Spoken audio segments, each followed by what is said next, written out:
Sebuah rumah yang dijadikan minimarket di Jalan Ayani, Kelurahan Silaberanti, Kecamatan Jakabaring, yang diduga milik Adelia Putri Salma, selebgram asal Palembang yang terlibat jaringan narkoba internasional, disita polisi dari Ditres Narkoba Polda Lampung.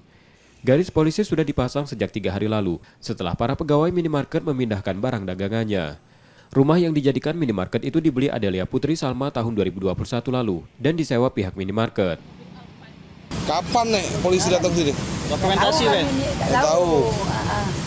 Yang jelas apa dia omongan dari ini pegawainya nih? Itu baik uang hebohnya kan. Hebohnya ya. Dengar bahwa milik uang selapan. Iya punya apa? Apa kasus apa nek? Narkoba aja. Narkoba. Kapan itu nek di polisi lain ini? Kerjaan polisi. Iya. Karena udah mingguan kalau. Mingguan. Tapi beres-beresnya nih. Nggak tahu kita jual kita lanjutnya kita jualan balik. Kemarin itu kapan?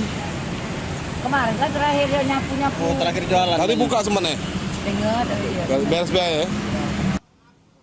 Warga juga mengaku Adelia Putri Salma tidak pernah bertemu dengan warga sekitar karena selalu masuk lewat pintu belakang rumah.